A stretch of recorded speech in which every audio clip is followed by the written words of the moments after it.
Πριν 3 χρόνια άνοιξε ένα νέο κεφάλαιο στην ιστορία του ελληνικού έθνους. Τέθηκε σε ισχύ ο αστικός κώδικας της συνεπιμέλειας, της κοινής ανατροφής των παιδιών και από τους δύο γονείς δηλαδή. Αφήσαμε πίσω τον νόμο 1359 του 1983, τον νόμο του Ανδρέα Παπανδρέου για την ισότητα, τον νόμο που η νομολογία του εξελίχθηκε σε καρκίνωμα, που οδήγησε σε θλίψη, κακοποίηση, δυστυχία. Την απάνθρωπη θλίψη του παιδιού που δεν ανατρέφεται από κοινού και εξίσου από τους δύο γονείς του, και σε έναν από τους γονείς να στερείται την ανατροφή των σπλάχνων του, και όλοι να βιώνουν την κακοποίηση, την απαξίωση, τον εξευτελισμό, όλοι στημένοι μπροστά στην ελληνική δικαιοσύνη. Η πρωτοφανής κακοποίηση οδήγησε σε μία ιδέα, σε μία κραυγή, σε ένα σύνθημα: συνεπιμέλεια, χωρίς καλά να ξέρουν τι σημαίνει. Έχω ακούσει χρόνια πριν δικαστές να την αποκαλούν από την έδρα τρελαμάρα. Σήμερα τη βρίσκεις γραμμένη σε κάθε δικαστική απόφαση, ακόμα και σε αυτές που δίνουν την αποκλειστική επιμέλεια σε ένα γονιό. Ο νόμος δεν έχει πουθενά αυτόν τον όρο. Δεν θα τον βρείτε πουθενά στον νόμο τον όρο συνεπιμέλεια. Ακόμα και ο διορθωτής του κειμένου στο κομπιούτερ δεν αναγνωρίζει τον όρο. Και αυτό γιατί από τη σύλληψή της αυτή η λέξη ήταν ταμπού. Δεν επιτρεπόταν κάποιος να την ξεστομίσει. Εντασσόταν στο περιθώριο, την περιγελούσαν, τη λιδωρούσαν. Στην πραγματικότητα όμως οι επικριτές της απλά έτρεμαν την αναπόφευκτη εδραίωσή της. Γιατί συνεπιμέλεια εν τέλει σημαίνει το δικαίωμα να αγαπάω τα παιδιά μου. Και δεν είναι απλά ένα δικαίωμα. Είναι η ίδια η υπαρξιακή υπόσταση του γονέα. Ένας καλός γονής δεν υπάρχει χωρίς τα παιδιά του. Ο καλός γονιός δεν μπορεί να φάει, να κοιμηθεί, να διασκεδάσει, να ζήσει χωρίς τα παιδιά του. Έτσι λοιπόν, με το νέο σύστημα του αστικού κώδικα της συνεπιμέλειας, το παιδί δικαιούται να το μεγαλώνουν και οι δύο γονείς από κοινού και εξίσου.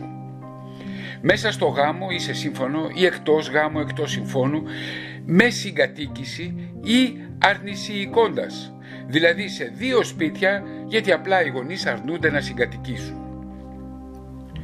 Μόνο οι γονείς ρυθμίζουν. Ο δικαστής επιλύει διαφωνίες. Επιμέλειες δεν τις απονέμει ο δικαστής, αυτό το κάνει ο νόμος. Και μόνο κατά παρέκκληση, με διαδικασία και προϋποθέσεις, ένας γονιός μπορεί να χάσει την επιμέλεια.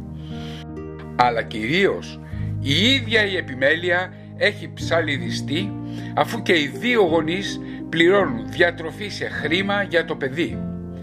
Και οι δύο αποφασίζουν για την υγεία, την εκπαίδευση, τον τόπο κατοικίας και για τόσα άλλα θέματα. Με τον αστικό κώδικα της συνεπιμέλειας μαλάκωσε η απαράδεκτη παλιότερη νομολογία του νόμου 1359.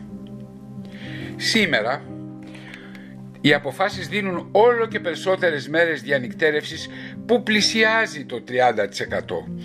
Περίπου 8 με 12 διανυκτερεύσεις το μήνα.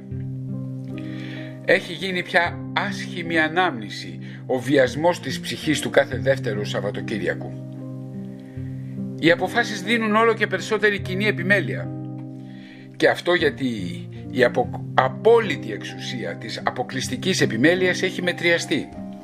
Σχολεία, γιατροί, δραστηριότητες, κάθε τρίτος που έρχεται σε επαφή με τα παιδιά είναι υπόλογος και στους δύο γονείς, ανεξάρτητα από ποιος έχει την επιμέλεια. Η θλιβερή πραγματικότητα με δασκάλους που δεν ενημέρωναν για την ακαδημαϊκή πρόοδο των παιδιών, δασκάλους που δεν επέτρεπαν την είσοδο σε σχολικές γιορτές, σε γιατρούς που δεν δίναν γνωματεύσεις και τόσα άλλα, ανήκει πια στο παρελθόν. Περίπου. Επίσης με τις αποφάσεις έχει μετριαστεί η αλλαγή του τόπου κατοικίας του παιδιού. Πλέον τα παιδιά δεν εξαφανίζονται και η άγρια αποξένωση με την αυθαίρετη αλλαγή κατοικίας του παιδιού ανήκει και αυτή σιγά σιγά στο παρελθόν. Τέλος, και οι διατροφές έχουν εξορθολογιστεί.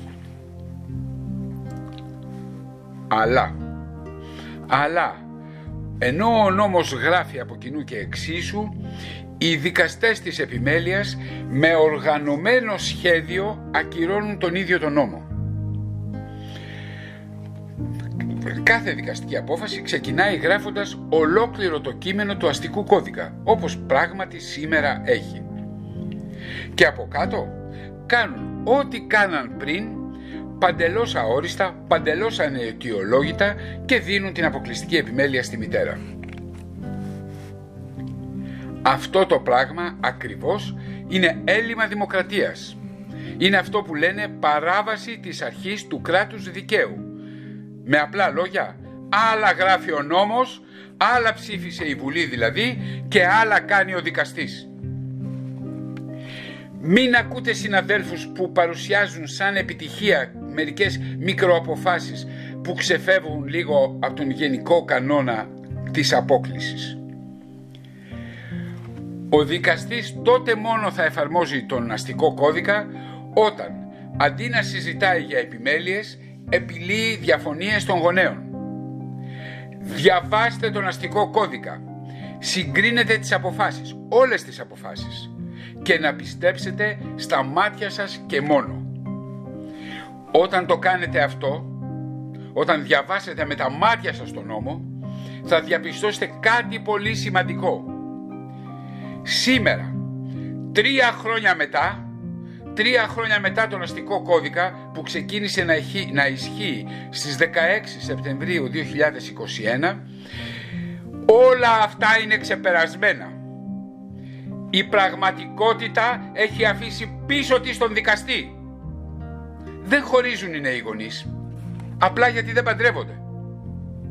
Οι γονείς συμφωνούν μόνοι τους, έξω από τα δικηγορικά γραφεία, έξω από τα δικαστήρια, να μεγαλώνουν με ίσο χρόνο τα παιδιά τους.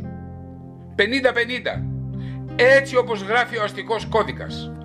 Μόνο οι 2 γονείς, μακριά από παππούδες και γιαγιάδες. 2 γονείς σε συνεννόηση, με καλές ή και με κακές σχέσεις μεταξύ τους. Ίσως και με νέους συντρόφους, ίσως και με παιδιά των συντρόφων. Γονείς που ξέρουν ότι ο μόνος σύμμαχός τους στην ανατροφή του παιδιού είναι ο άλλος γονιός. Γονείς που βλέπουν άλλους γονείς παγιδευμένους στα δικαστήρια, όπως ο Οδυσσέας στη Σκύλα και στη Χάριβδη, που συνθλίβονται από τα δικαστήρια, ανάμεσα στα δικηγορικά γραφεία και δικαστήρια. Οι καλοί γονείς του 50-50 κλαίνε και γελάνε με τους παγιδευμένους γονείς. Από τη μια τους λυπούνται, από την άλλη όμως γελάνε, γιατί οι ίδιοι ζουνε τη δική τους ζωή. Δεν αφήνουν άλλους να ζήσουν σε βάρος τους, άλλους επαγγελματίες που ζουν σε βάρος τους.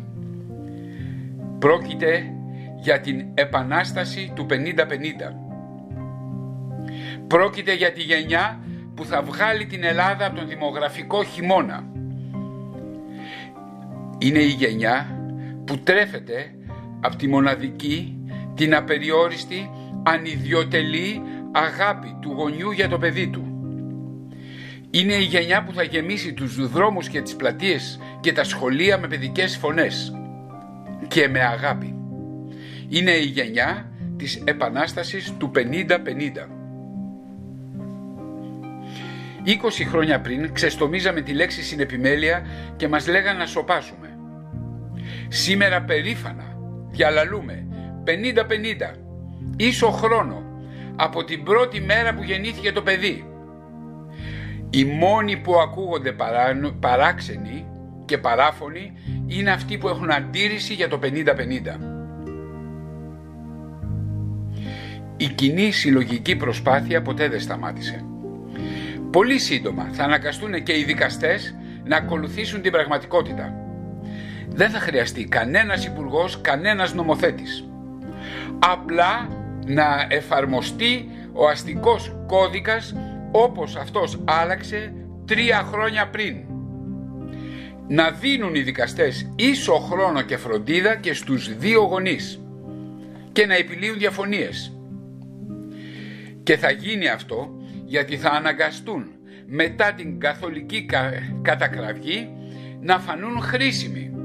Το μήνυμα με την ευκαιρία της σημερινής επετείου των 3 ετών αστικού κώδικα είναι 50-50 γιατί χανόμαστε, γιατί χάνεται η Ελλάδα.